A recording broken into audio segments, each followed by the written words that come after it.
व्याख्यामुद्रां करसरसिजै पुस्तकं शङ्खचक्रे विप्रद्भिन्नस्फटिकरुचिरे पुण्डरीके निषण्णः अमलानश्रीरमृतविशतेरंशविप्लावयन् मामाविर्भूयादनकमहिमा मानसे वागधीशः नमस्ते प्राणेश प्रणतविभवाय वनिमगाः नमः स्वामिन् रामप्रियतमनमन् गुरुगुणान् नमस्तुभ्यं भीमप्रबलतमकृष्णेष्ट भगवन् नमः श्रीमन्मध्वप्रदिश सुदर्शन्नो जय जय श्रीगुरुभ्यो नमः नारायणं सुरगुरुं जगदेकनाथं भक्तप्रियं सकललोकनमस्कृतं च त्रैगुण्यवर्जितमजं विभुमाद्यमीशं वन्दे भवग्नम् अमरासुरसिद्धवन्द्यं नारायणं नमस्कृत्य नरं चैव नरोत्तमं देवीं सरस्वतीं व्यासं ततो जयमुदीरये ವೇದವ್ಯಾಸುರ ಮಹಾಭಾರತದ ಚಿಂತಕರಿಗೆ ವಂದನೆಗಳು. ಶಾಂತಿ ಪರ್ವದ 321ನೆಯ ಪ್ರವಚನ.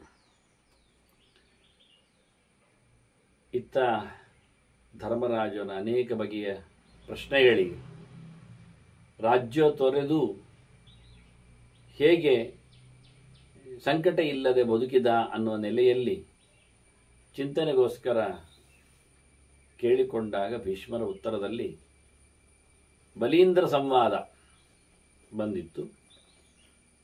ಬಲಿರಾಜನನ್ನು ಇಂದ್ರ ಗುರುತಿಸಿದ, ಅವನು ಕತ್ತೆಯಾಗಿರುವುದನ್ನು ಗಮನಿಸಿದ. ಹಾಗಾಗಿ ಹೋಗಿ ಅವನನ್ನು ಮೂದಲಿಸ್ತಾ ಇದ್ದಾನೆ.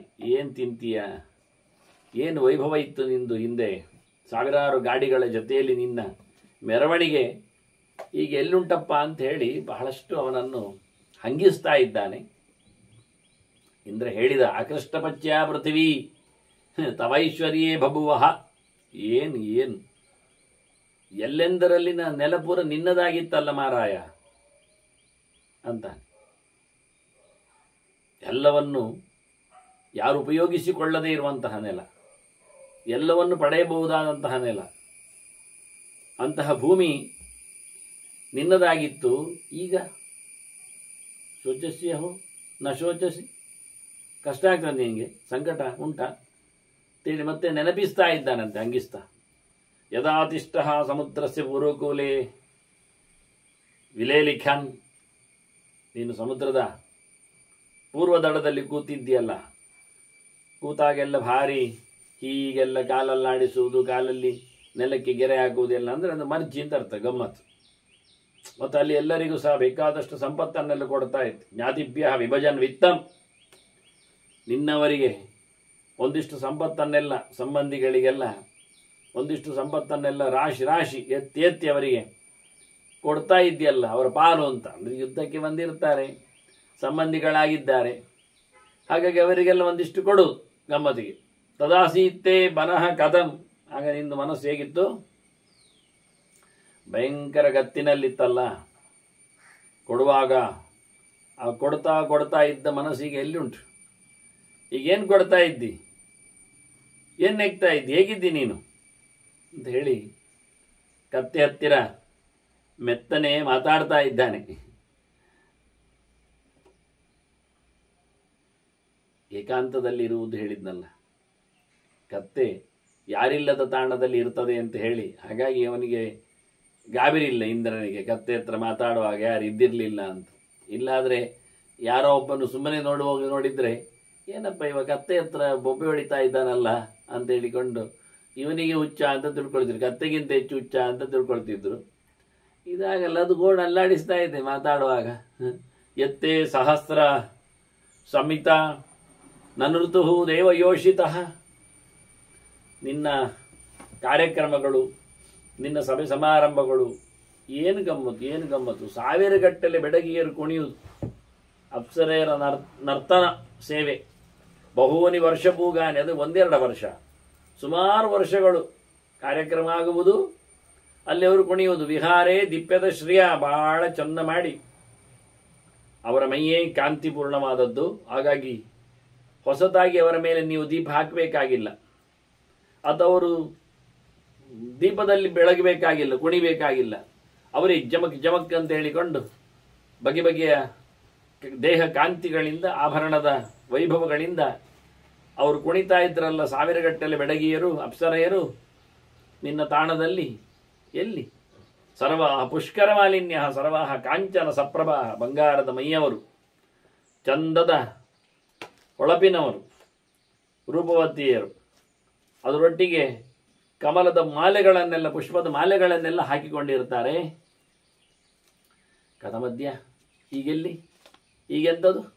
ಈ ನಿನ್ನ ಕಥೆಗಳ ಮಧ್ಯದಲ್ಲಿ ಕಿರುಚುವ ಕಥೆಯಲ್ಲಿ ಎಂಥದ್ದು ಕತೆ ನಿನ್ನದು, ಕುಣಿಯುವ ಕತೆ ಅಂತ ಯೋಚನೆ ಮಾಡ್ತಾನೆ. ಛತ್ರಂತವಾಸಿ ಸುಮಹತ್ ಸವರ್ಣಂ ರತ್ನಭೂಷಿತಂ, ಬಗೆಯ ರತ್ನಗಳಿಂದ ಅಲಂಕೃತವಾದ ಭಾರಿ ಬೆಲೆ ಬಾಳುವ ಬಂಗಾರದ ಕೊಡೆ ಛತ್ರ ದಿವ್ಯವಾಗಿತ್ತಲ್ಲ. ಈಗ ಕತ್ತೆಗೆ ಛತ್ರ ಎಲ್ಲಿ ಉಂಟು? ಮಂಡೆ ಮೇಲೆ, ನೆತ್ತಿ ಮೇಲೆ ಆತಪ, ತ್ರ ಇಲ್ಲ, ಬಿಸಿಲು, ಸೂರ್ಯನ ಮಂಡಲವೇ ಈಗ ಅದಕ್ಕೆ ಛತ್ರ. ಅದನ್ನೆಲ್ಲಿ ನೆರಳಿನಲ್ಲಿ ಕಟ್ಟಿ ಹಾಕ್ತಾರೆ, ಎಲ್ಲಿ ನೆರಳಿನಲ್ಲಿ ನಿಲ್ಲಿಕ್ಕೆ ಬಿಡ್ತಾರೆ. ಹಾಗಾಗಿ ಕತ್ತೆಯಲ್ಲಿ ಕೇಳುತ್ತಾನವ, ಎಲ್ಲಿ ಉಂಟು ಮಾರ ನಿಂದು ಛತ್ರ, ಕೊಡೆಯಲ್ಲ ಎಲ್ಲಿ ಉಂಟು? ನನುತಸ್ತತ್ರ ಗಂಧರ್ವಾಹ ಷಟ್ ಸಹಸ್ರಾಣಿ ಸಪ್ತದ, ಗಂಧರ್ವರು ಬೇರೆ ಕುಣಿಲಿಕ್ಕಿದ್ರಲ್ಲ. ನೀನು ಬೆಳ್ಳುಗಡೆ ಅಡಿಯಲ್ಲಿ ಕೂತು ಗಮ್ಮತ್ತು ನೋಡ್ತಾ ಇದ್ದೀಯಲ್ಲ. 6,000 ಗಂಧರ್ವರು 7 ಪ್ರಕಾರದಲ್ಲಿ ಕುಣಿತಾ ಇದ್ರು ಅಂತ, ಸಪ್ತಧ ಅಂತ, ಬಹು ಪ್ರಕಾರಗಳಲ್ಲಿ. ಅಂದರೆ ಕಾಲಿನ ಹೆಜ್ಜೆಯ ಹೊಡೆತಗಳು, ಅಲ್ಲಿನ ತಾಳ ವ್ಯವಸ್ಥೆಗಳು, ಅದನ್ನೆಲ್ಲ ಕರ್ಣ ಅಂತ ಹೇಳ್ತಾರೆ ಸಾಮಾನ್ಯವಾಗಿ. ಶಶಪ್ಲುತಕ, ಮೃಗಪ್ಲುತಕ ಎಲ್ಲ ಹೇಳಿಕೊಂಡು, ಮೃಗ ಅಂದರೆ ಹರಿಣಪ್ಲುತಕ ಅಂತ ಅಂತಾರೆ. ಹೀಗಂದ್ರೆ ಅನೇಕ ರೀತಿಯಿಂದ ಗರುಡಪ್ಲುತಕ ಎಲ್ಲ ಅನೇಕ ರೀತಿಯ ಕರ್ಣಗಳ ಚಿಂತನೆಗಳನ್ನು ಕೊಡುತ್ತಾರೆ. ಆನಂತರ ಹಸ್ತ ಸಾಮುದ್ರಿಕವಾಗಿ, ಹಸ್ತಮುದ್ರೆ, ಕೈಯ ಅಭಿನಯಗಳು, ಕೈಯಲ್ಲಿನ ಮುದ್ರೆಗಳು, ಅಂತಹ ಭಂಗಿಗಳು. ಅದರ ನಂತರದಲ್ಲಿ ಸೊಂಟದ ಬಳುಕುವಿಕೆಗಳು, ನಡುಮೈಯ ವಿಶಿಷ್ಟವಾದ ಭಂಗಿಗಳು, ಅದರ ಆಚೆಗೆ ಮತ್ತೆ ಕತ್ತಿನ ಅಂದರೆ ಮೋರೆಯ ಆಟಗಳು, ನಾಟಕಗಳು, ಅಭಿನಯಗಳು, ಭಂಗಿಗಳು. ಅದರಲ್ಲಿ ಮತ್ತೆ ಕಣ್ಣಿನ ನೋಟಗಳು ನೋಡಿ, ಒಂದೊಂದು ಅವಯವಗಳಲ್ಲಿ ಒಂದೊಂದು ವಿಶಿಷ್ಟವಾಗಿ. ಇಡೀ ದೇಹದಲ್ಲಿನ ಅಭಿನಯದಲ್ಲಿ ಪ್ರಧಾನವಾಗಿ ಕಾಲಿನ ಮೇಲೆ ತಾಳದ ಕಥೆ ಆದರೆ, ಅದರ ನಂತರ ಅಭಿವ್ಯಕ್ತಿಯಲ್ಲಿ ಮುದ್ರೆಗಳ ನೆಲೆಯಲ್ಲಿ ಕೈ ಇಂತಾಗಿಟ್ರೆ ಹಸ್ತಪಾದಗಳ ಮುಖ್ಯವಾದಂತಹ ಒಂದು ವಿನ್ಯಾಸಗಳು ನೃತ್ಯದಲ್ಲಿ ಇರುವಂಥದ್ದು. ಅದರಲ್ಲಿಯೂ ಕೈ ಓಡಿದಲ್ಲಿ ನೋಟ ಓಡಬೇಕು, ಕಣ್ಣು ಓಡಬೇಕು, ಅದರಂತೆ ಒಂದು ಪ್ರಕಾರ. ಹಾಗಾಗಿ ಕಣ್ಣಿನ ನೋಟ, ಅದರಲ್ಲಿ ಕತ್ತಿನ ಬಾಗುವಿಕೆ, ಕುತ್ತಿಗೆಯನ್ನು ಅಲುಗಾಡಿಸುವ ಬಗೆಗಳು, ಮೋರೆಯ ವಿನ್ಯಾಸಗಳು, ಇದು 4 ಪ್ರಧಾನವಾಗಿ ಆಗಿಬಿಟ್ಟರೆ ಅಂಗಚೇಷ್ಟೆಗಳಲ್ಲಿ. ಮತ್ತೆ ಮಂದಹಾಸಗಳು, ವಿಶೇಷವಾಗಿ ಪರಿವೀಕ್ಷಣೆಯಲ್ಲಿ, ಮತ್ತೆ ಸ್ತ್ರೀಯರ ಲಾಸವಿಲಾಸಗಳಲ್ಲಿ ಎದೆಯ ತಳಕು, ಜಳಕು, ಕಟಿಯ ವಿಸ್ತೃತಿ ಇವನ್ನು ಗಮನಿಸ್ತಾರೆ. ಇದರೊಟ್ಟಿಗೆ ವಿಶೇಷವಾಗಿರತಕ್ಕಂಥ ಸರ್ವಾಂಗ ಸೌಂದರ್ಯದ ಮೇಲೆ ಅಭಿನಯದ ವೈಚಿತ್ರ್ಯ. ಇದಕ್ಕೆ ಅನುಗುಣವಾಗಿ ಸಪ್ತ ತಾಳಗಳ, ಸಪ್ತ ಛಂದೋಗತಿಗಳ ಜೊತೆಯಲ್ಲಿ ಸಪ್ತ ಸ್ವರಗಳ ಮೇಳನಗಳು ಇವೆಲ್ಲ ಇಟ್ಟುಕೊಂಡು ಇದಕ್ಕೆ ಸಂಬಂಧಪಟ್ಟಂತೆ 7 ರಸಗಳ ಅಭಿವ್ಯಕ್ತಿಯಲ್ಲಿ ಶೃಂಗಾರ, ಹಾಸ್ಯ, ಕರುಣ, ಅದ್ಭುತ, ವೀರ ಮುಂತಾದ ರಸಗಳಲ್ಲಿ ನವರಸಗಳಾಗಿದ್ದರೂ ಸಹ ಸ್ತ್ರೀಯರಿಗೆ ಬಂದಾಗ ಕೆಲವು ಭೀಭತ್ಸ ರಸಗಳ, ಶಾಂತರಸಗಳ ಎಲ್ಲ ಅಭಿನಯಗಳು ಇಲ್ಲ. ಅದು ಸುಮ್ಮನೆ ಕೂತ್ರೆ ಆಯಿತು ಶಾಂತರಸ, ಎದ್ದು ಓಡಿದ್ರೆ ಆಯಿತು ಅದು ಭೀಭತ್ಸ ರಸ ಗಲೀಜಿಗೆ, ಅದನ್ನೆಲ್ಲ ಕಾಣಿಸುವ ಕ್ರಮ ಇಲ್ಲ.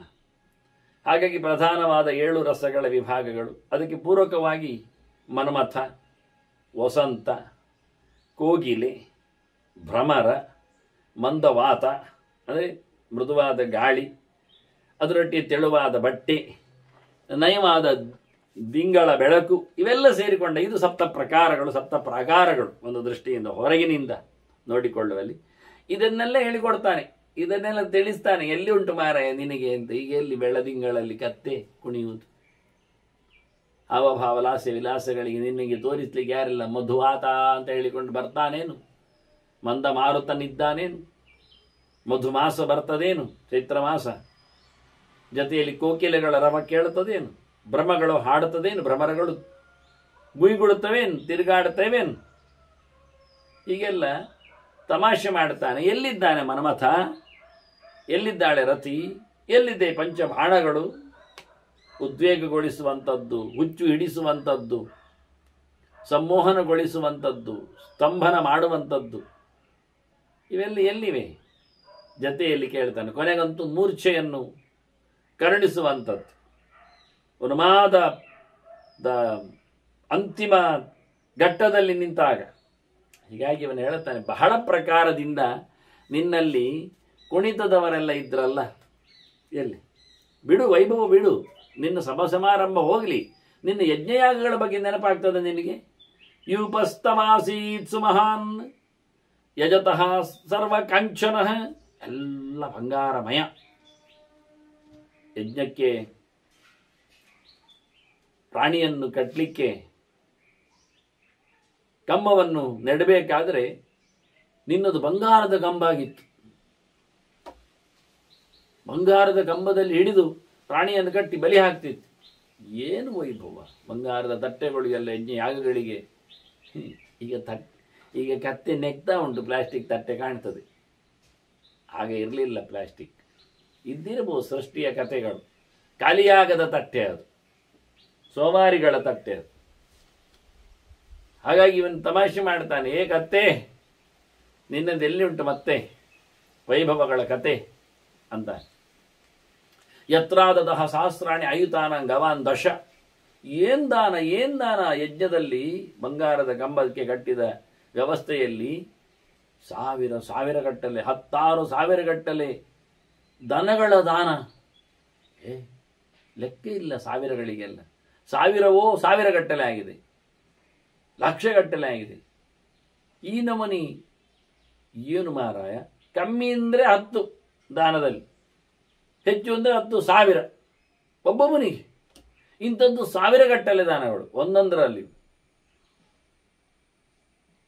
ಕತ್ತೆ, ಧನದಾನ ಕೊಟ್ಟ ಕತ್ತೆ. ಇಂದ್ರ ಕೇಳ್ತಾನೆ, ಎಲ್ಲಿ ಹೋಯ್ತು? ಯದಾಚ ಪೃಥ್ವೀನ್ ಸರ್ವಾಂ ಯಜಮಾನಃ ಅನುಪರ್ಯಗಾಹ. ಓ, ನೀನ ಯಜ್ಞ ಮಾಡಿದ ಕತೆ ಹೇಳಬೇಕಾ ಅಂತಾನೆ. ನೀನು ಯಜಮಾನನಾಗಿ ಇಡೀ ಲೋಕವನ್ನು ತಿರುಗಿದ್ದಿ, ನೆಲವನ್ನು. ಎಲ್ಲಿ ಶಮ್ಯಾಕ್ಷೇಪೇಣ ವಿಧಿನ ತದಾಸೀತ್ ಕಿನ್ನುತೇ ಹೃದಯ. ಒಳ್ಳೆ ವಿಷಯ ಮಾತ್ರ. ನಾವು ಇದನ್ನು ಕತ್ತೆಯಲ್ಲಿ ಹೇಳಿದ ತಮಾಷೆಯನ್ನಾದರೂ ಯಾಕೆ ವಿವರಿಸಿ ಕೇಳಬೇಕು ಅಂದರೆ, ಏನು ಆಗಿತ್ತು ಬಲಿಯ ಬದುಕಿನಲ್ಲಿ ಎನ್ನುವುದು ಬೇಡವ ನಮಗೆ. ಇದೊಂದು ಚರಿತಾನುವಾದ. ಹೇಗೆ ಯಜ್ಞ ಮಾಡ್ತಿದ್ದ ಅಂದರೆ, ಇಡೀ ನೆಲ ಅವನ ಅಧೀನ ಅಲ್ವಾ. ಯಾವ ಪ್ರದೇಶದಲ್ಲಿ ತನ್ನ ಹಕ್ಕು ಸಾಮ್ರಾಜ್ಯ ಉಂಟೋ ಆ ನೆಲದಲ್ಲಿ ತಾನು ಯಜ್ಞ ಮಾಡಿದ. ಹೇಗೆ ಮಾಡಿದ ಯಜ್ಞ ಕೇಳಿದರೆ, ಶಮಿ ಅಂದರೆ ಬನ್ನಿ ಮರ, ಶನಿಗೆ ಸಂಬಂಧಪಟ್ಟದ್ದು. ಅದರ ಕಡ್ಡಿಯನ್ನು ಒಬ್ಬ ಸಮರ್ಥನಾದವ ಬಿಸಾಡು. ಶಮಿ ಆಕ್ಷೇಪ, ಹೀಗೆ ಕ್ಷೇಪ ಬಿಸಾಡು. ಅವನು ಈ ಡಿಸ್ಕಸ್ ಥ್ರೋ ಇದ್ದಾಗೆ, ಜಾವೆಲಿನ್ ಥ್ರೋ ಇದ್ದಾಗೆ ತಿಳ್ಕೊಳ್ಳಿ ಬಿಡಿ ನನಗೆ. ಅವ ಬಹಳ ಚೆಂದಾಗಿ ಆ ಕಡ್ಡಿಯನ್ನು ಬಿಸಾಡಿದರೆ ಅದು ಎಲ್ಲಿ ಕಡ್ಡಿ ಬೀಳ್ತದೋ ಅದನ್ನು ಪ್ರಧಾನವಾಗಿಟ್ಟುಕೊಂಡು ಅದರ ಅಷ್ಟೂ ಸುತ್ತ ಜಾಗದಲ್ಲಿ ರಕ್ಷೆ ವ್ಯವಸ್ಥೆ, ಯಜ್ಞದ ಕ್ರಮ. ಅದರ ಸುತ್ತ ಜಾಗದಲ್ಲಿ ಯಜ್ಞದ ಕ್ರಮ ಮಾಡಿ ಮಧ್ಯೆಯಲ್ಲಿ ಯಜ್ಞ ಮಾಡಿಕೊಂಡು ಅಲ್ಲಿ ಮುಗಿದಾಯಿತು. ಅಲ್ಲಿ ಆ ಜಾಗ ಆಯಿತು, ಯಜ್ಞ ಪೂರ ಆಯಿತು, ಯಜ್ಞಕ್ಕೆ ಸಂಬಂಧಪಟ್ಟ ವಸ್ತುಗಳನ್ನು ತಂದಾಯಿತು, ವಿನಿಯೋಗ ಆಯಿತು, ಯಜ್ಞ ಮಾಡಿ ಆಯಿತು. ಆನಂತರ ಅದನ್ನು ಬೇಕಾದವರಿಗೆಲ್ಲ ದಾನ ದಕ್ಷಿಣೆ ಎಲ್ಲ ಕೊಟ್ಟು ಅಲ್ಲಿ ಮುಗಿಸಿ ಹೋಗಿ ಆಯಿತು. ಮತ್ತೆ ಆ ಜಾಗವನ್ನು ಬಿಟ್ಟಾಯ್ತು. ಯಾಕೆ ಅದೊಂದು ಉಪಯೋಗಿಸಿದ ಜಾಗ, ಈಗ ಫ್ರೆಶ್ ಅಲ್ಲ ಜಾಗ. ಇನ್ನು ಇನ್ನೊಂದು ಕಡೆ ಹಾಗೆ ಶಮ್ಯೆಯನ್ನು ಅಡಕುವುದು. ಬಿಸಾಡಿದ ನಂತರ ಅದು ಎಷ್ಟು ದೂರದಲ್ಲಿ ಬೀಳ್ತದೆ ಅಷ್ಟು ದೂರದವರೆಗೆ ಮತ್ತೊಂದು ಯಜ್ಞ. ಹೀಗೆ ಇಡೀ ನೆಲದಲ್ಲಿ, ಭೂಮಿಯಲ್ಲಿ, ತನ್ನ ರಾಜ್ಯಭಾರ ಇರುವ ಜಾಗದಲ್ಲಿ ಬಲಿರಾಜ ಶಮಿಯನ್ನು ಬಿಸಾಡಿಸಿ ಯಜ್ಞ ಮಾಡ್ತಾ ಇಡೀ ನೆಲವನ್ನು ಕವರ್ ಮಾಡಿದ್ದಾನೆ.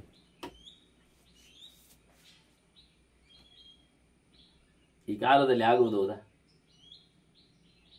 ಎಸೆದು ಆ ಜಾಗವನ್ನು ತನ್ನ ಸುಪರ್ದಿಯಲ್ಲಿ ಇಟ್ಟುಕೊಂಡು ಅಲ್ಲಿ ಯಜ್ಞಯಾಗ ಮಾಡುತ್ತಾ, ಅಂದರೆ ತನ್ನ ಅಧಿಕಾರದಲ್ಲಿ ಬಂದ ಜಾಗದಲ್ಲಿ ಎಲ್ಲಿಯೂ ಯಜ್ಞ ಆಗಲಿಲ್ಲ ಅಂತ ಇಲ್ಲ. ಹಾಗೆ ಅಷ್ಟು ವ್ಯವಸ್ಥಿತವಾಗಿ ಅದರಲ್ಲಿ ಮತ್ತೆ ಹೋಗಿ ನೆಲ ಸಜ್ಜಿ ಮಾಡಲಿಕ್ಕೆ ಉಂಟು, ದೇಶ ಶುದ್ಧಿ ಮಾಡಲಿಕ್ಕೆ ಇರ್ತದೆ, ಅದಕ್ಕೆ ಸಂಬಂಧಪಟ್ಟ ಯಜ್ಞಗಳು ಶಾಂತಿ ಹೋಮಗಳಾಗಬೇಕು, ಅಲ್ಲಿಂದ ಪ್ರಧಾನ ಹೋಮಕ್ಕೂ ಹಾಗೆ ಒಂದು ಸರ್ತಿ ಹೋಗಿ ಅಲ್ಲಿ ಮುಗಿಸುವುದಲ್ಲ, ಅದೊಂದು ತಿಂಗಳುಗಟ್ಟಲೆ ಕೆಲಸ. ಅಲ್ಲಿ ಸಾಮಾನು ಸರಂಜಾಮಗಳೊಂದಿಗೆ ಅವಭೃತ ಮುಗಿಯುವವರೆಗೆ, ಮತ್ತು ಅಲ್ಲಿಂದ ಮುಂದೋದ ಇನ್ನೊಂದು. ಹೀಗೆ ನೀನು ಮಾಡಿಕೊಂಡು ನಿನ್ನದೆಲ್ಲ ಆಗಿತ್ತಲ್ಲ, ಈಗ ಹೇಗೆ ಕಾಣುತ್ತದೆ ನಿನಗೆ? ಹಾಗೆ ಹೇಗಿತ್ತು ನಿನ್ನ ಮನಸ್ಸಿನಲ್ಲಿ? ನಾನೊಬ್ಬ ಭಾರಿ ದೊಡ್ಡ ಮಟ್ಟಿನ ಎಲ್ಲ ಜಾಗದಲ್ಲಿ ಯಜ್ಞ ಮಾಡಿದವ ಅಂತೇಳಿ ಭಾರಿ ದೊಡ್ಡದು ಒಂದಿತ್ತು ಮಂಡೆಯಲ್ಲಿ. ಈಗೇನುಂಟು ಮಂಡೆಯಲ್ಲಿ? ಈಗೇನು ಮಾಡ್ತಾ ಇದ್ದಿ? ನತೇ ಪಶ್ಯಾಮಿ ಭೃಂಗಾರಂ ನಕ್ಷತ್ರಂ ವ್ಯಜನನ್ನ ಚ. ನಿನ್ನದೀಗ ಬೀಸಣಿಗೆ ಎಲ್ಲಿಂಟು? ಅದರಲ್ಲಿ ಭಾರಿ ಚಂದವಾದ ಚಿತ್ರಗಳು, ಸಾವಿರಾರು ನಕ್ಷತ್ರಗಳ ಚಿತ್ರಗಳು.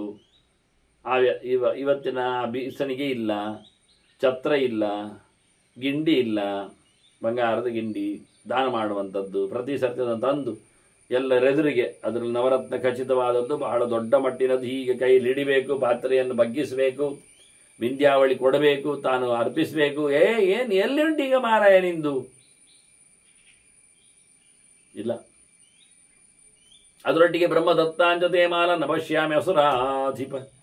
ಬ್ರಹ್ಮದೇವರು ಕೊಟ್ಟ ಮಾಲೆ ಕುತ್ತಿಗೆಯಲ್ಲಿ ಹಾಕೊಳ್ತಿದ್ಯಲ್ಲ, ಎಲ್ಲಿ ಉಂಟು? ಕತ್ತೆ ಕುತ್ತಿಗೆಯಲ್ಲಿ ಮಾಲೆಯ ವ್ಯವಸ್ಥೆ ಎಲ್ಲಿ ಆಗ್ತದೆ? ತಮಾಷೆ ಮಾಡಿ ಮಾಡಿ ಮಾಡಿ ಎಂಥದಿಲ್ಲ, ಎಲ್ಲ ಕಳ್ಕೊಂಡಿದ್ದೀನಿ ನೀನು ಅಂತ ಹೇಳಿ ಎಲ್ಲಿಂಟಯ್ಯ ಅಂತೇಳಿ ಅವನನ್ನು ತಮಾಷೆ ಮಾಡ್ತಾ ಹೋದ. ಕತ್ತೆ ಉತ್ತರ ಕೊಟ್ಟಿತ್ತು ಅಂತ ಹೇಳ್ತಾರೆ ಭೀಷ್ಮರು ಮೆಲ್ಲಕ್ಕೆ ಧರ್ಮರಾಜನಲ್ಲಿ. ಅದು ಮಾತಾಡ್ತದೆ ಅಂತ ನೋಡಿ, ಕತ್ತೆಗೆ ಕೇಳಿಸಿಕೊಂಡಿದೆ, ಅದು ಹೇಳ್ತಾ ಉಂಟಂತೆ, ಮೆತ್ತಗೆ ಹೇಳು ಅಂತ ಹೇಳ್ತಾ ಉಂಟು ಬಹಳ ಗಮ್ಮತ್ತಲ್ಲಿ. ನಿಶಾಮ್ಯಮಾನಂ ಗಂಭೀರಂ ಸುರರಾಜ ಮತ ಬ್ರವೀತ್. ಅವನ ಧಿಮಾಕು ನೋಡಿ, ಅವನ ದರ್ಪ ಸಂಕಟ ಗರ್ವ ಎಲ್ಲ ನೋಡಿ ಇಂದ್ರನ ಹತ್ರ ಮಾತಾಡ್ತದಂತೆ. ಆಗ್ಬೋದು.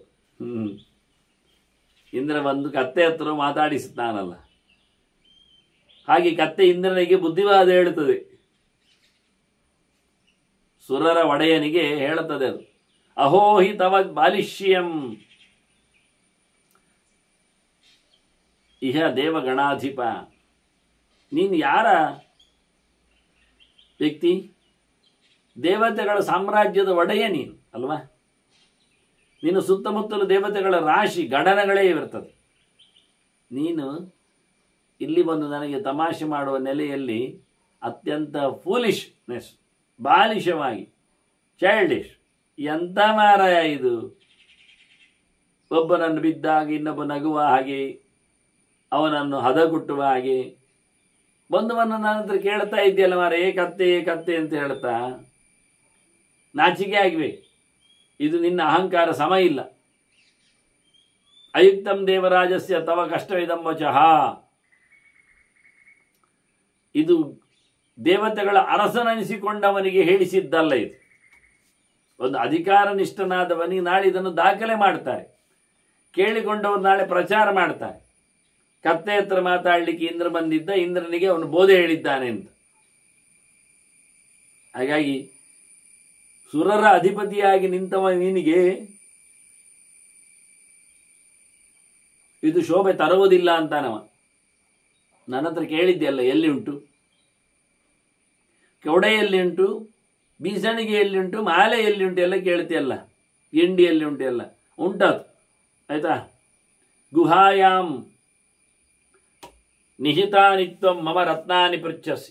ನನ್ನದೇನೆಲ್ಲ ಉಂಟ ಕೇಳ್ತಿಯಲ್ಲ, ಎಲ್ಲ ವೈಭವಗಳು ಹಾಗೆ ಉಂಟು. ಅದು ಗುಹೆಯಲ್ಲಿ ಅವಿತು ಕೂತಿದೆ. ಅದು ಎಡಕಿಯಲ್ಲಿ ಉಂಟು, ಕಾಣದಿರುವ ತಾಣದಲ್ಲಿ ಅದು ಕೂತಿದೆ. ಮತ್ತೆ ಬರ್ತದೆ. ಯದಾ ಮೇ ಭವಿತಾ ಕಾಲ ತದಾ ತ್ವಂ ತಾನಿ ದ್ರಕ್ಷ್ಯಸಿ. ನನಗೊಂದಿನ ಬರ್ತದೆ, ನನಗೂ ಒಮ್ಮೆ ಟೈಮ್ ಇದೆ. ನನ್ನ ಟೈಮಲ್ಲಿ ಅದು ಮತ್ತೆ ಪುನಃ ಕಾಣಿಸಿಕೊಳ್ಳುತ್ತದೆ. ನೀನಾಗ ಕಾಣದೀಯ. ಇನ್ನೊಮ್ಮೆ ನಾನು ಮತ್ತೆ ಬಲಿಯಾಗಿ ಮೆರೆದಾಗ ಮೈಯಲ್ಲಿ ಮಾಲೆ, ಪಕ್ಕದಲ್ಲಿ ವ್ಯಜನ, ಮೇಲಕ್ಕೆ ಕೊಡೆ, ಮತ್ತೆ ಕೈಯಲ್ಲಿ ಗಿಂಡಿ, ಇವೆಲ್ಲ ನೀನು ನೋಡ್ತಿ. ಆಯ್ತಾ? ಅದೆಲ್ಲ ಅಡಗಿ ಕೂತಿದೆ. ಸಮಯ ಬಂದಾಗ ಎದುರಿಗೆ ಬರ್ತದೆ, ನಿನಗೆ ಕಾಣಲಿಕ್ಕೆ ಸಿಗ್ತದೆ. ನತ್ವೇತದ ಅನುರೂಪಂತೆ ಯಶಸ್ಸೋವಾ ಕುಲಸ್ಯ ಚ. ನನ್ನನ್ನು ಲೇವಡಿ ಮಾಡುದುಂಟಲ್ಲ, ಇದು ನಿನಗೆ ಹೇಳಿಸಿದ್ದಲ್ಲ. ನಾನು ಕತ್ತೆ ಆಗಬಹುದು, ಕತ್ತೆ ಹತ್ರ ಮಾತಾಡುವವನು ಕತ್ತೆ ಆಗುವುದಿಲ್ಲ. ಈಗ ನಿನ್ನ ಕೀರ್ತಿಗೆ ಭಂಗ ಆಗ್ತದೆ, ಇದು ನಿನ್ನ ವಂಶಕ್ಕೆ ಮರ್ಯಾದೆ ಹೋಗ್ತದೆ. ಯೋಚನೆ ಮಾಡಿ, ಎಂಥ ವಂಶದಲ್ಲಿ ಹೇಗೆ ಬಂದಿದ್ದಿ ಅಂತ. ಹಾಗಾಗಿ ನಿನ್ನ ಕೀರ್ತಿ ನಾಶ ಆಗ್ತದೆ ಒಂದು ಕತ್ತೆ ಹತ್ರ ತಮಾಷೆ ಮಾಡಿಕೊಂಡು ಸೋತ ಅಂತ ಹೇಳಿಕೊಂಡು. ನಿನ್ನ ಗೌರವಗಳನ್ನು ಉಳಿಸಿಕೊಳ್ಳಿಕ್ಕೆ ಉಂಟಲ್ಲ ಹೇಳಿ ತಮಾಷೆ ಮಾಡ್ತಾನೆ. ಸಮೃದ್ಧಾರ್ಥ ಅಸಮೃದ್ಧಾರ್ಥಂ ಯನ್ಮಾಂ ಕಥಿತು ಮಿಚ್ಛಸಿ. ನೀನು ನನ್ನನ್ನು ಲೇವಡಿ ಮಾಡುವ ಮೂಲಕ ಬೊಗಳೆ ಬಿಡ್ತಾ ಇದ್ದೀಯಲ್ಲ, ಒಂದಿಷ್ಟು ಕೂಗ್ತಾ ಇದೆಯಲ್ಲ, ರೇಗಾಡ್ತಾ ಇದೆಯಲ್ಲ, ತಮಾಷೆ ಮಾಡ್ತಾ ಇದೆಯಲ್ಲ. ಒಬ್ಬ ಖಾಲಿ ಕೈಯವನನ್ನು ಹಂಗಿಸುವುದು, ಶ್ರೀಮಂತನು ಬಡವನನ್ನು ಮೂದರಿಸುವುದು. ನಿನಗೆ ಸಿಕ್ಕಿದು ಅಂತೇಳಿ ದರ್ಪದಿಂದ ನನ್ನನ್ನು ನೀನು ಕಾಲಕಸವನ್ನಾಗಿ ಹೇಳ್ತಾ ಇದ್ದೀಯಲ್ಲ, ಇದು ಸರಿ ಇಲ್ಲ. ನಹಿ ದುಃಖೇಶು ಶೋಚಂತೆ ಯನ್ಮಾಂ. ನಿಜವಾಗಿ ದುಃಖ ಬಂದಾಗ ಅಥವಾ ಇನ್ನೊಬ್ಬರಲ್ಲಿ ಸಂಕಟದಲ್ಲಿದ್ದಾಗ ಸಮ ಇದ್ದವನು ಯಾವತ್ತು ನಗುವುದಲ್ಲ. ನ ಪ್ರಹರ್ಷ್ಯಂತಿ ಚ ವೃದ್ಧಿಷು. ವ್ಯಕ್ತಿಯಾಗಿ ಅವನ ದುಃಖದ ಕಾಲದಲ್ಲಿ ಅವನು ಅಳುವುದೂ ಇಲ್ಲ, ಅವನ ವೈಭವದ ಕಾಲದಲ್ಲಿ ಅವನು ಮೆರೆಯುವುದೂ ಇಲ್ಲ. ಯಾರು ಕೃತಪ್ರಜ್ಞಾ ಜ್ಞಾನತಪ್ತ ಕ್ಷಾಂತಹ ಸಂತಹ ಮನೀಷಿನ. ದೇವರ ಎಚ್ಚರವನ್ನು ಸಾಧನೆ ಮಾಡಿಕೊಂಡವರು, ತಿಳುವಳಿಕೆಯಲ್ಲಿ ತುಂಬಿಕೊಳ್ಳಲಿಕ್ಕೆ ಹೊರಡುತ್ತಿರುವವರು, ಕ್ಷಮೆ ಎಂದ್ರೇನು ಅರ್ಥ ಆಗಿದ್ದವರು, ಸಜ್ಜನರು, ಬುದ್ಧಿಮಂತರು ಎಂದೂ ಸಹ ಸಂಪತ್ತು ಬಂದಾಗ ಬೀಗುವುದಿಲ್ಲ, ಆಪತ್ತು ಬಂದಾಗ ಬಾಗುವುದೂ ಇಲ್ಲ. ಕುಣಿಯುವುದು, ಕೂಗುವುದು ಎರಡೂ ಅವರಿಗೆ ಹೇಳಿಸಿದ್ದಲ್ಲ. ಕಷ್ಟ ಕಾಲದಲ್ಲಿ ಅವರು ಬೊಬ್ಬೆ ಹೊಡೆಯುವುದಿಲ್ಲ, ಸುಖ ಕಾಲದಲ್ಲಿ ಅವರು ಮೆರೆಯಲಿಕ್ಕೂ ಹೋಗುವುದಿಲ್ಲ. ಅದು ಇನ್ನೊಂದು ರೀತಿಯ ಬೊಬ್ಬೆ ಅಲ್ಲಿ ಇಲ್ಲ ಅನ್ನ. ಸಹಜವಾಗಿ ನ ಪ್ರಹರ್ಷೇತ್ ಪ್ರಿಯಂ ಪ್ರಾಪ್ಯ ನ ಪ್ರಹರ್ಷೇತ್ ಪ್ರಿಯಂ ಪ್ರಾಪ್ಯ ನೋಜಿದೆ ಅಪ್ರಿಯಂ ಹೇಳಿಕೊಂಡು ಕೃಷ್ಣ ಹೇಳ್ತಾನೆ. ಕೆಟ್ಟದ್ದು ಪಡೆದಾಗ ಅಳುವುದು ಬೇಡ, ಒಳ್ಳೆಯದು ಪಡೆದಾಗ ಹಾರುವುದು ಬೇಡ ಅಂತ. ಅದೇ ರೀತಿಯಾಗಿ ಹೇಳ್ತಾನೆ ಇವ.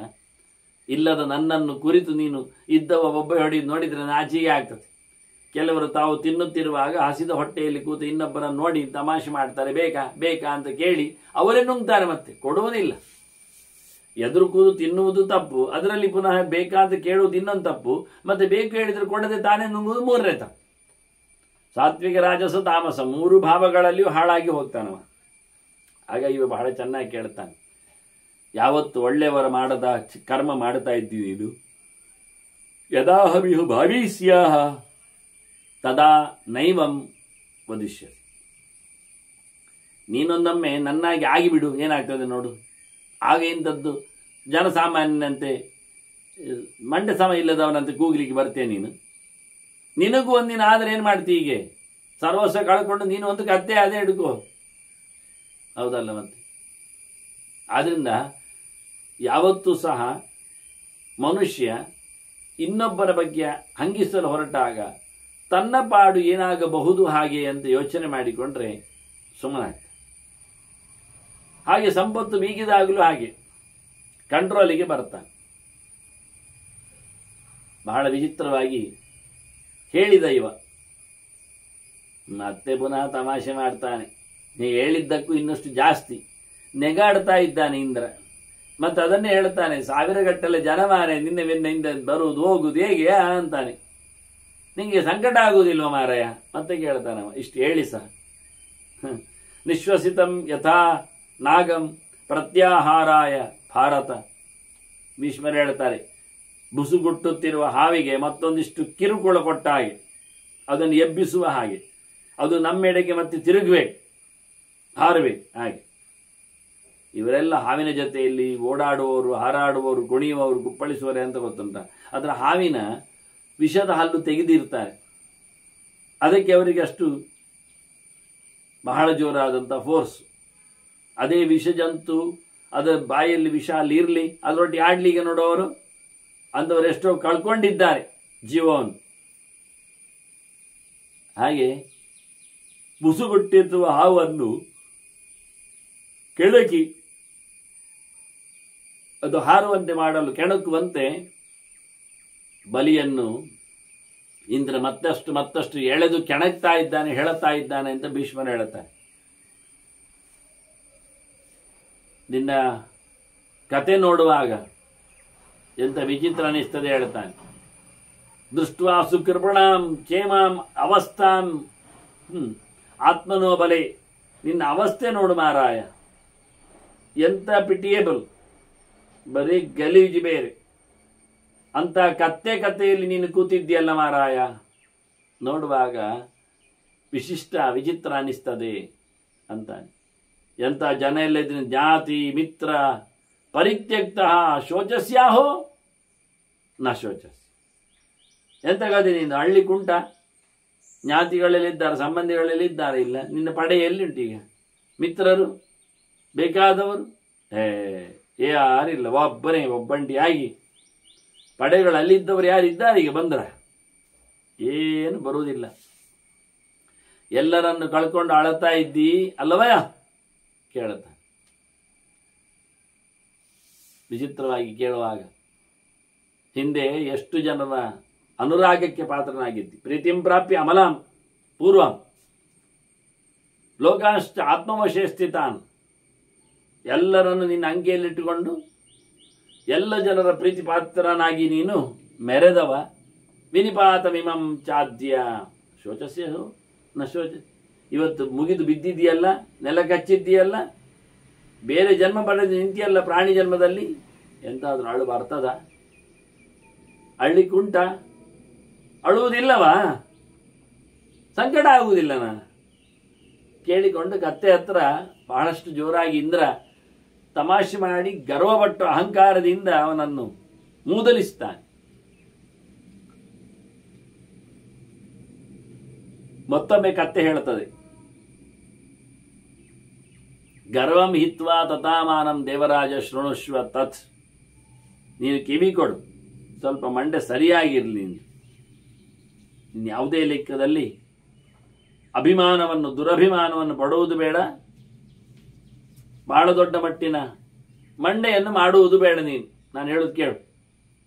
ಏನು ಹೇಳ್ತಿ ಕೇಳಿದರೆ, ಮಯಾಚ ತ್ವಾ ಅನು ಸದ್ಭಾವಂ ಪೂರ್ವಂ ಆಚರಿತಂ ಮಹತ್. ನಾನು ನಿನ್ನಾಗಿ ಮಾಡಲಿಲ್ವಾ? ನೀನು ನಡೆದ ಹಾಗೆ ನಾನು ಬೇಕಾದಷ್ಟು ಕರ್ಮಗಳನ್ನೆಲ್ಲ ಮಾಡಿದ್ದೇನೆ. ನಿನ್ನನ್ನು ನಾನು ಗೌರವಿಸಿದ್ದೇನೆ. ಒಳ್ಳೆ ಕೆಲಸವನ್ನು ಸಾಮರ್ಥ್ಯ ಇದ್ದಾಗೆಲ್ಲ ಮಾಡ್ತಾ ಇದ್ದೇನೆ. ಮಾಡದೇ ಇದ್ದವನಿಗೆ ಬೈಬೇಕಷ್ಟೇ ಹೊರತು ಮಾಡ್ತಾ ಇದ್ದವನಿಗೆ ಏನು ಮಾಡ್ಲಿಕ್ಕೆ ಆಗ್ತದೆ? ಪಿತೂರಿ ಇರ್ತದೆ, ಆಗದೆ ಹೋದ್ರೆ ವಿಘ್ನಗಳಿರ್ತಾನೆ. ಹಾಗಾಗಿ ನಾನು ಮಾಡಿದ್ದೇನೆ, ನಿನ್ನಾಗಿ ಮಾಡಿದ್ದೇನೆ. ಮಾಡುವಾಗ ನಿನ್ನಂತೆ ದೇವರ ಸೇವೆ ಪದವಿಯಲ್ಲಿದ್ದಾಗ ಎಲ್ಲ ತಪ್ಪಿಸದೆ ನಡೆಸಿಕೊಟ್ಟಿದ್ದೇನೆ.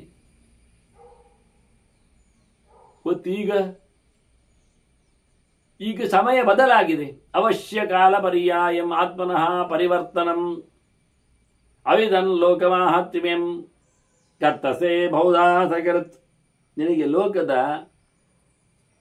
ಚೌಕಟ್ಟಿನ ಕತೆ ಗೊತ್ತಿಲ್ಲ, ಫ್ರೇಮ್ ಸೆಟ್ ಗೊತ್ತಿಲ್ಲ ನಿನಗೆ. ಅದಕ್ಕೆ ನೀನು ಬೊಗಳುದು, ಸಿಕ್ಕಾಬಟ್ಟೆ ಕೂಗ್ತಾ ಇದ್ದಿ, ಎಂತೆಂಥದ್ದು ಹೇಳ್ತಾ ಇದ್ದೀನಿ. ನಿಜವಾಗಿ ವಿಷಯದಲ್ಲಿ ವಾಸ್ತವವಾಗಿ ಕಾಲ ಅದು ತಿರುಗ್ತಾ ಇರ್ತದೆ. ನಾವು ಸೆಕೆಯಿಂದ ಬೊಬ್ಬೆ ಹಿಡಿದಾಗಿ ಸೆಕೆ ಮುಗಿತದೆ, ಮತ್ತೆ ಮಳೆ ಬರ್ತದೆ, ಮತ್ತೆ ಪುನಃ ಮಳೆಗೆ ಬರೆಯುವುದು, ದೋ ಒಂದು ಬರ್ತಾ ಉಂಟು ಅಂತ. ಮಳೆ ಮುಗೀತದೆ, ಚಳಿ ಬರ್ತದೆ, ಆಗ ಮತ್ತೆ ಪುನಃ ಚಳಿಗೆ ಮೈಯನ್ನು ತಾಯಿಸಿಕೊಳ್ಳೋದು. ಹೀಗೆ ಯಾವುದು ಬಂದರೂ ಅದನ್ನು ಉಪಯೋಗಿಸಿಕೊಳ್ಳುವುದಿಲ್ಲ, ಅದರ ಬಗ್ಗೆ ವಿರುದ್ಧವಾಗಿ ಹೇಳಿಕೊಂಡು ಹೋಗ್ತೇವೆ. ಆದ್ದರಿಂದ ಕಾಲ ತಿರುಗಿ ಬರ್ತದೆ, ಕಾಲದ ಪರ್ಯಾಯ ಕಾಣಲಿಕ್ಕೆ ಉಂಟು. ಆಗ ನನಗೂ ಒಂದು ಕಾಲ ಬರ್ತದೆ, ನಿನಗೂ ಒಂದು ಕಾಲ ಬರ್ತದೆ, ನಾನು ಮೇಲಿದ್ದೇನೆ, ನೀನಾಗ ಮುಳುಗಿರ್ತೀಯ. ಲೋಕದ ವಿಷಯವನ್ನು ತಿಳಿಯದೇ ಇದ್ದವನಿಗೆ ಸಂಕಟ, ತಿಳಿದವನಿಗೆ ಆರಾಮ. ಅದು ಇಡೀ ಲೋಕವೇ ಹೀಗೆ. ಹಾಗಾಗಿ ಈ ಲೋಕದ ಸಾಮರ್ಥ್ಯ ವಿಶೇಷವನ್ನು ನೋಡದೆ ನಿನ್ನ ಬೊಬ್ಬೆ ಹೊಡಿಬೇಡ. ಅನಿತ್ಯಂ ಉಪಲಕ್ಷ್ಯೇಹ ಕಾಲಪರ್ಯಾಯ ಆತ್ಮನಃ. ನಾನಿಲ್ಲಿ ಸತ್ಯವಾಗಿರುವುದಲ್ಲ, ನಿತ್ಯವಾಗಿರುವುದಿಲ್ಲ ಅನ್ನುವ ನೆಲೆಯಲ್ಲಿ, ಸತ್ಯ ಅಂದರೆ ನಿತ್ಯಾರ್ಥದಲ್ಲಿ ನಾನು ಬಹಳ ಕಾಲದವರೆಗೆ ಈಗ ಆಗಿರ್ಲಿಕ್ಕೆ ಆಗುವುದಿಲ್ಲ ಅಂತ ನಾನು ತೀರ್ಮಾನ ಮಾಡಿದ್ದೆ. ಹಾಗೆ ಬಂದಂತಹ ವರಬಲಗಳಿಂದ ಶಾಪದ ನೆಲೆಯಲ್ಲಿ ನಮ್ಮತನವನ್ನು ನಾವು ಕಳ್ಕೊಂಡು ರಿಫ್ರೆಶ್ ಆಗಿ ಒಳ್ಳೆ ರೀತಿಯಲ್ಲಿ, ನಮ್ಮತನ ಅಂದರೆ ದೇಹದ ವ್ಯವಸ್ಥೆ, ಅದನ್ನ ಕಾಲ ಎನ್ನುವುದೊಂದು ತಿರುಗ್ತದೆ. ಆ ತಿರುಗುವುದರಲ್ಲಿ ಅರ್ಥ ಆಗ್ತದೆ. ಹಾಗಾಗಿ ತಸ್ಮಾ ಶಕ್ರನ ಶೋಚಾಮಿ ಸರ್ವಂ ಹಿ ಏವೇದಂ ಅಂತವತ್. ಎಲ್ಲದಕ್ಕೂ ಕೊನೆ ಇರಲಿಕ್ಕೆ ಹೋಗಿ ನಾನು ಅಳುವುದು ಯಾಕೆ? ಯಾವ ಸಬ್ಜೆಕ್ಟ್, ಯಾವ ಲೋಕ, ಯಾವ ಕತೆ ಗಟ್ಟಿಯಾಗಿರುವುದು? ದೇವರಲ್ಲಿಗೆ ಮಾತು. ಅದು ನಾವೆಲ್ಲ ಇಲ್ಲಿ ದೇವತೆಗಳ ಹತ್ತಿರದಲ್ಲಿ ಎಲ್ಲ ನೋಡ್ತಾ ಚಿಂತನೆ ಮಾಡ್ತಾ ಇದ್ರೆ ಇಲ್ಲಿ ಯಾವುದು ಸಹ ನಮ್ಮೊಟ್ಟಿಗೆ ಶಾಶ್ವತವಾಗಿ ಬರಲು ಉಳಿಯುವ ವಸ್ತುಗಳು ಕಾಣುವುದಿಲ್ಲ. ಹೀಗಿಲ್ಲಿನ ಅಂತವಂತ ಇಮೆ ದೇಹಾಹ ಭೂತಾನಾಂಚ ಸುರಾಧಿಪ. ಎಲ್ಲ ಜೀವರಾಶಿಗಳ ದೇಹ ಎನ್ನುವುದು ಕೊನೆಗೊಳ್ಳುವಂಥದ್ದೇ. ನನ್ನ ಕತ್ತೆ, ನಾನು ತಿನ್ನುವಂಥದ್ದು ಮತ್ತೊಂದಿಷ್ಟು ಹುಲ್ಲು ಅಂತ ಹೇಳಿ ನೀನು ಅಳ್ಲಿಕ್ಕೆ ಬರಬೇಡ. ಎಲ್ಲರ ದೇಹವು ಹೋಗುವಂಥದ್ದೇ. ಎಂತ ತಿಂದ್ರು, ಪಾಯಸ ತಿನ್ನವನದ್ದು ದೇಹ ಉರುಳುತ್ತದೆ, ಮಲ ಆಗ್ತದೆ. ನಾನು ಮೆತ್ತನೆಯ ಹಸಿರು ಹುಲ್ಲುಗಳನ್ನು ತಿಂದರೂ ಸಹ ಅದೇ ರೀತಿ ವ್ಯವಸ್ಥೆ ಆಗುವುದು. ಇದರಲ್ಲೇನು ವ್ಯತ್ಯಾಸ ಉಂಟು? ಹೇಗಿರ್ತದೆ? ಅದರಿಂದ ಎಲ್ಲ ದೇವತೆಗಳ, ಎಲ್ಲ ಜೀವರಾಶಿಗಳ ದೇಹಕ್ಕೆ ಕೊನೆ ಇದೆ ಅಂತ ಗ್ಯಾರಂಟಿ ಮಾಡಿಕೊಂಡ್ರೆ ಅಳುವುದು ಯಾವುದಕ್ಕೂ ಕಾರಣ ಆಗುವುದಿಲ್ಲ, ಅಳ್ಳಿಕ್ಕೆ ಬರುವುದೇ ಇಲ್ಲ. ವಾಸ್ತವವಾಗಿ ಅಳಬಾರದು. ಮತ್ತೆ ಇಲ್ಲೆಲ್ಲ ಲೋಕಗಳೆಲ್ಲ ಯಾರ ಕೈಯಲ್ಲಿ ಇರುವುದು? ವಾಸ್ತವವಾಗಿ ನನ್ನದೇನಾದರೂ ತಪ್ಪುಂಟ ಇಲ್ಲಿ ಈ ದೇಹ ಪಡೆಯಲಲ್ಲಿ? ನಾಪರಾಧವಿದಂ ಮಮ ಅಂತಾನೆ ಅವನು. ತೇನ ಶಕ್ರನ ಶೋಚಾಮಿ ನಾಪರಾಧವಿದಂ ಮಮ. ನನ್ನದು ತಪ್ಪ ಈ ದೇಹ ಕತ್ತೆ ದೇಹ ಬರಲಿಕ್ಕೆ? ಪ್ರಾರಬ್ಧ ಕಣವಾಗಿ ಬರ್ತದೆ, ಹೋಗ್ತದೆ. ಎಲ್ಲರಿಗೂ ಹಾಗೆ, ಎಲ್ಲ ಮಟ್ಟಿನಲ್ಲಿಯೂ ಹಾಗೆ ವಾಸ್ತವವಾಗಿ. ಹಾಗಾಗಿ ದೇಹ ಜೀವಿತಂ, ನಾನೀಗ ವಾಸ್ತವವಾಗಿ ಜೀವಿತಂಚ ಶರೀರಂಚ ಪಶ್ಯಮೇ ಸಹಜಾಯತೆ. ನನ್ನದೀಗ ಅದ್ಯವೇ, ನನ್ನ ದೇಹ ಆಗಲಿ ಅಥವಾ ನನ್ನ ಬದುಕಾಗಲಿ ಅದು ಒಟ್ಟಿಗೆ ನಡೀತಾ ಉಂಟು, ಮತ್ತೆ ಒಟ್ಟಿಗೆ ಹೋಗುವಂಥದ್ದು. ಉಭಯ ಸಹ ವಿವರ್ಧೇತೆ, ಉಭಯ ಸಹ ವಿನಶ್ಯತ.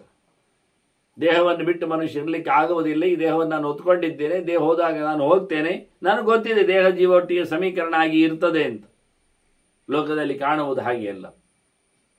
ನಾನೇ ಇರ್ತೇನೆ, ನನ್ನದು ಇದೇ ರೀತಿ. ಹೀದೃಶಂ ಅಹಂಭಾವಂ ಅವಶ್ಯ ಪ್ರಾಪ್ಯ ಕೇವಲಂ. ನನ್ನ ಇದ್ರ ಚಾಯ್ಸ್ ಇಲ್ಲ, ತನ್ನಷ್ಟಕ್ಕೆ ಬರ್ತದೆ. ಪಾಪದ ನೆಲೆಗೊಂಡಲ್ಲಿ ಯಾವ ದೇಹದಲ್ಲಿ ಹುಡ್ತಾನೆ ಎನ್ನುವುದು ಮುಖ್ಯ ಆಗ್ತದೆ. ಅಷ್ಟೇ ಹುಡ್ತಾನೆ. ಇಲ್ಲಿರುವುದು ಹಾಗೆ, ಅಷ್ಟರಲ್ಲೇ ಉಂಟು ಅವನ ದೇಹ. ರಾಜಕೀಯ ಮನುಷ್ಯ ಮೂರೆಯಲ್ಲೇ ಉಂಟು, ನೀರಿನ ಸಂದರ್ಭದಲ್ಲೇ ಇದೆ ವಾಸ್ತವವಾಗಿ. ಹಾಗಾಗಿ ಅವ ಹೇಳಿದ, ನಾವು ಒಟ್ಟಿಗೆ ಇರ್ತೇವೆ, ದೇಹದ ಮತ್ತೆ ನನ್ನ ಕತೆ ಒಟ್ಟಿಗೆ ಹೋಗ್ತೇವೆ. ನನ್ನ ಈ ಕತ್ತೆ ದೇಹ ಅದೇ ನಮನಿ. ಆದ್ದರಿಂದ ನನಗೆ ನನ್ನ ಬದುಕಿನಲ್ಲಿ ನನ್ನ ಆಯ್ಕೆಯಲ್ಲಿ ಬಂದದ್ದಲ್ಲದು, ಅವಶ್ಯ. ಯದೇವ ಅಭಿಜಾನಾಮಿ ಕಾವ್ಯತಾಮೆ ವಿಜಾನತ. ಚೆನ್ನಾಗಿ ವಿಷಯ ತಿಳ್ಕೊಂಡದ್ರಿಂದ ನಾನೇನು ಕತ್ತೇನ ಅಲ್ಲ, ಗೊತ್ತು ಮಾಡಿಕೊಂಡದ್ದಕ್ಕೆ ಬಂತು, ಮುಗಿಯಿತು, ಹೋಯ್ತು, ಹೋಗ್ತದೆ. ಆದ್ದರಿಂದ ಅಳುವುದೇತಕ್ಕೆ, ಸಂಕಟ ಯಾಕೆ? ಈಗ ತಿಳ್ಕೊಂಡಿದ್ರೆ ಮತ್ತೆ ನಾನು ಭಗವಂತನ ಎಚ್ಚರವನ್ನು ಮಾಡಿಕೊಂಡಿದ್ದೇನೆ. ವಿ ಅಂದರೆ ಭಗವಂತ, ವಿಷ್ಣು ಪರಮಾತ್ಮ, ವಿಪಕ್ಷಿ ಪರಮಾತ್ಮನೋ ಅಂತ. ಆದ್ದರಿಂದ ನಾನು ಭಗವಂತನ ಮೇಲೆ ಭರವಸೆಯಿಂದ ಆಗಬೇಕಾದ್ದನ್ನು ಆಗಿಕೊಡ್ತಾ ಇದ್ದೇನೆ. ಭೂತಾನಾಂ ನಿಧನಂ ನಿಷ್ಠ. ಪ್ರಾಣಿಗಳಿಗೆ ಸಾವು ಕಡೆ. ಮತ್ತೆ ಸ್ರೋತಸಾಮಿವ ಸಾಗರ. ಹರಿಯುವ ನೀರುಗಳಿಗೆ ಕಡೆ ಯಾವುದು? ಸಮುದ್ರ. ನೀರುಗಳೆಲ್ಲ ಹೋಗಿ ಸಮುದ್ರಕ್ಕೆ ಸೇರುವಂತೆ ಮನುಷ್ಯನ ಜೀವನದಲ್ಲಿ ಕೊನೆಯ ವಿಷಯ ಯಾವುದು ಕೇಳಿದರೆ ಸಾವು. ಸಾಯುವುದರಲ್ಲಿ ಕೊನೆ, ಅದರ ಆಚೆಗೆ ಇಲ್ಲ. ಮುಖ್ಯವಾದ ಭಗವಂತನಡೆಗೆ ಸಾಗುವುದೇ ಎಲ್ಲರದ್ದು ಗುರಿ ಇರಲಿ, ಅದು ಆಧ್ಯಾತ್ಮಿಕವಾಗಿ. ಹಾಗಾಗಿ ಇಲ್ಲಿ ನೋಡಿಕೊಂಡಾಗ ನನಗೇನು ಸಂಕಟ ಆಗ್ತದೆ, ಹೋಗುವುದು ಹೋಗ್ಬೇಕು, ಹರಿತದೆ ಹರಿತದೆ, ಖಾಲಿ ಆಗ್ತದೆ, ನಿತ್ಯ ನಿಲ್ಲುವುದಿಲ್ಲ, ಯಾವುದು ಶಾಶ್ವತ ಮೌಲ್ಯದ್ದಲ್ಲ. ಇಷ್ಟು ತಿಳ್ಕೊಂಡ್ರೆ ನೈತತ್ ಸಮ್ಯಕ್, ನಮಗಾಗ ಯಾವುದೇ ರೀತಿಯಾದ ವಿರೋಧಗಳಾಗುವುದಿಲ್ಲ. ವಿಜಾನಂತಹ ತತ್ನದ ಮುಖ್ಯಂತಿ ವಜ್ರದೃತ್. ಈ ರೀತಿಯಾಗಿ ಚೆನ್ನಾಗಿ ತಿಳ್ಕೊಂಡಾಗ ಅಜ್ಞಾನಕ್ಕೆ ವಶನ ಆಗುವುದಿಲ್ಲ, ಮೋಹವನ್ನು ಪಡೆಯುವುದಿಲ್ಲ, ತಪ್ಪಿ ಎಸಗಲಿಕ್ಕೆ ಪ್ರಮಾದದಲ್ಲಿ ಹೋಗಲಿಕ್ಕೆ ಕಾರಣ ಆಗುವುದಿಲ್ಲ. ಅವನು ಎಚ್ಚರಗೊಂಡಿರ್ತಾನೆ. ಯೇವನ್ನಾಭಿಜಾನಂತಿ ರಜೋಮೋಹ ಪರಾಯಣ ತೇ ಕೃಚ್ಛ್ರಂ ಪ್ರಾಪ್ಯ ಸೀದಂತಿ. ರಾಜಸವಾದ ತಾಮಸವಾದ ಭಾವಗಳಿಗೆ ಮರುಳಾಗಿ ವಿಷಯವನ್ನು ಚೆನ್ನಾಗಿ ಅರ್ಥ ಮಾಡಿಕೊಳ್ಳದವ, ತಿಳಿದುಕೊಳ್ಳುವ ಜಾಗ್ರತೆ ಮಾಡದವ, ಯಾವುದೋ ಹೊರಗಿನ ವಿಷಯಕ್ಕೆ ಮೋಹಿತನಾಗಿ ಹೋದರೆ ಬಹಳ ಕಷ್ಟಪಡ್ತಾನೆ. ಬದುಕಿನಲ್ಲಿ ತುಂಬ ಮಟ್ಟಿನ ತಪ್ಪನ್ನು ಮಾಡಿದವನಾಗಿ, ಕಳ್ಕೊಂಡವನಾಗಿ ಆಗಿ ಹೋಗ್ತಾನೆ. ಅದು ನೆನಪಿಟ್ಟುಕೊಳ್ಳಿಕ್ಕೆ ಉಂಟು ಅಂತಾನೆ ಬಹಳ ಚೆನ್ನಾಗಿ. ಬುದ್ಧಿರ್ಯೇಷಾಂ ಪ್ರಣಶ್ಯತಿ.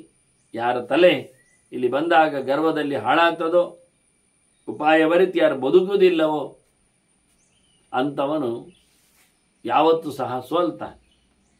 ಅವನ ಕಷ್ಟಕ್ಕೆ ಬೀಳುತ್ತಾನೆ, ಹೊಂಡಕ್ಕೆ ಸೇರ್ತಾನೆ ವಾಸ್ತವವಾಗಿ. ಮತ್ತೆ ಬುದ್ಧಿ, ಯಾರದ್ದು ಬುದ್ಧಿ ಗಟ್ಟಿಯಾಗಿರ್ತದೆ, ಬುದ್ಧಿ ಲಾಭಾತ್ತು ಪುರುಷ ಸರ್ವಂ ನುದತಿ ಕಿಲ್ಬಿಷ. ಒಳ್ಳೆ ಬುದ್ಧಿ ಬಂದರೆ ಅವನಿಗೆ ಎಲ್ಲ ತಪ್ಪುಗಳು ಪರಿಮಾರ್ಜನೆ ಆಗ್ತದೆ, ಪಾಪಗಳೆಲ್ಲ ನಿರ್ಮೂಲನೆ ಆಗ್ತದೆ. ಅವನೇ ತಿಳಿದು ತನ್ನ ದೇಹದಲ್ಲಿರತಕ್ಕ ತಪ್ಪನ್ನು ದೂರ ಮಾಡಿಬಿಡುತ್ತಾನೆ. ಇದಾದ್ರಿಂದ ವಿಪಾತ್ಮ ಭವತಿ ಸತ್ವಂ. ನಿಜವಾಗಿ ವಿಪಾತ್ಮನಾಗಿ,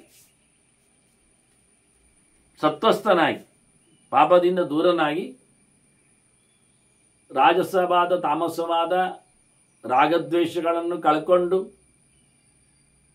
ಅದರೊಟ್ಟಿಗೆ ಬರತಕ್ಕಂಥ ಅಜ್ಞಾನ ಮೋಹಗಳನ್ನೆಲ್ಲ ದೂರ ಮಾಡಿಕೊಂಡವ ಅವನು ಒಳ್ಳೆ ಸತ್ವಚಿಂತಕನಾಗಿ, ಸತ್ವಪ್ರದನಾಗಿ, ವಿಶೇಷವಾಗಿ ಸರ್ವಗುಣ ಸಂಹಾರಕನ, ಸರ್ವಗುಣ ಸಂಪೂರ್ಣನಾಗಿರ್ತಕ್ಕ ಭಗವಂತನಲ್ಲಿ ಪ್ರೀತಿವಶ್ಯಕನಾಗಿ,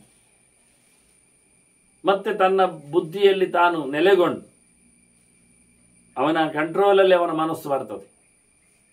ಇದರಾಗಿ ಆಗಿ ವಿಪಾತ್ಮ ಲಭತೆ ಸತ್ವಂ ಸತ್ವಸ್ಥಃ ಸಂಪ್ರಸೀದತೆ. ಅವನು ಪರಮಾತ್ಮನನ್ನು ಪಡಿತಾನೆ, ಸಂತೋಷವನ್ನು ಪಡಿತಾನೆ, ಒಳ್ಳೆಯ ಗುಣವನ್ನು ಪಡಿತಾನೆ. ಅಷ್ಟೇ ಅಲ್ಲದೆ ಎಲ್ಲ ವಿಚಿತ್ರವಾದ ಯೋಚನೆಗಳಿಂದ ಆತ ದೂರನಾಗ್ತಾನೆ. ಮನಪ್ರಸಾದವನ್ನು, ಮನಸ್ಸಂತೋಷವನ್ನು ಆತ ಪಡಿತಾನೆ. ಹೀಗೆ ಇನ್ನಷ್ಟು ಚಿಂತನೆಗಳನ್ನು ಕತ್ತೆ ಮಾತು ಇಂದ್ರನಿಗೆ ಬರುತ್ತದೆ, ಸಿಗ್ತದೆ. ಆದರೂ ಮುಂದಿನ ಕೆಲವು ವಿಷಯಗಳೆಡೆಗೆ ಕೇಳಿಕೊಳ್ಳಲು ಬರುವ ವಂದನೆಗಳೊಂದಿಗೆ ಶ್ರೀಕೃಷ್ಣ ನಾರಾಯಣ ನಾರಾಯಣ ನಾರಾಯಣ.